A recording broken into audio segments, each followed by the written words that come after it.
Ang Magnolia Hotshots, NLEX Road Warriors at itong Terra Firma Jeep ay posibleng magkaroon ng isang malaking 3-team trade kung saan makukuha daw na itong Magnolia Hotshots itong si Cyrus Torres mula dito sa Terra Firma dito sa NLEX kasama si Anthony Semerad. Cyrus Torres at si Anthony Semerad mapupunta sa Magnolia. Samantala naman, itong NLEX Road Warriors, meron silang makakuha na player mula dito sa Terra Firma Jeep. Hindi pa maliwanag pero ang balita mukha daw interesado itong si Coach Jimmy Alapag kay Maverick Misi at sa isang second round pick ng Terra Firma. At ito namang Terra Firma may makukuha dito sa Magnolia. Baka daw si Rafi Verano at isang second round draft pick. Para dito sa Hotshots, maganda yung pagkakuha nila dito kay Cyrus Torres at pati na rin dito kay Anthony Semerad. Si Cyrus Torres, isa yun sa pinaka-promising na players ngayon. At magaling talaga to. Pagdating sa scoring, clutch player ito kung nanonood kayo ng NLEX. Kaya ito laging ginagamit ni dating coach Jong Wichico. Samantala naman, ito si Anthony Semerad, solid two-way player yan, scorer at defender. At yan ang dahilan kung bakit ngayon ito ay isa dito sa mga gustong makuha naman ni Coach L.A. Tenorio. Kaya nga ito isinama dito sa trade. At yan din yung dahilan kung ba't sa tingin ko magiging maganda to para dito sa koponan naman nitong si Coach L.A. Tenorio kung makuha niya pareho yan. Kung ang magiging kapalit lang naman itong mga nabanggit na players ay itong si let's say si Rom De La Rosa or baka naman itong si Rafi Verano ay okay na yan para dito sa Hotshots. Dahil magaling talaga ito si Torres at itong si Semerad. At magiging, sa tingin ko, makakalamang ang Magnolia dito sa trade na yan.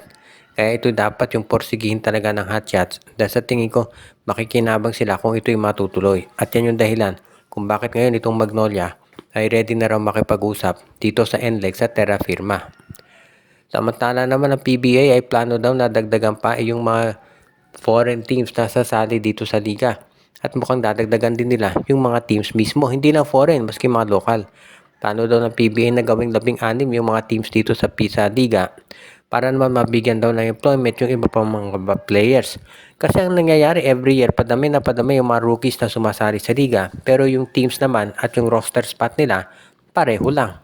So, syempre, natural, meron mga players na mawawala ng trabaho. Kaya nga mukhang kinakailangan daw talaga ngayon na gumawa sila ng hakbang para nga mapalitan na o kumuha sila ng mga bago.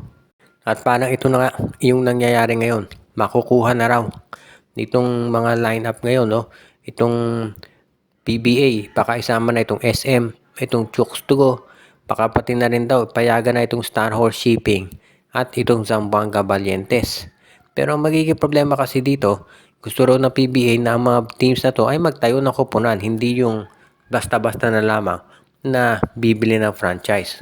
So dyan magkakatalo.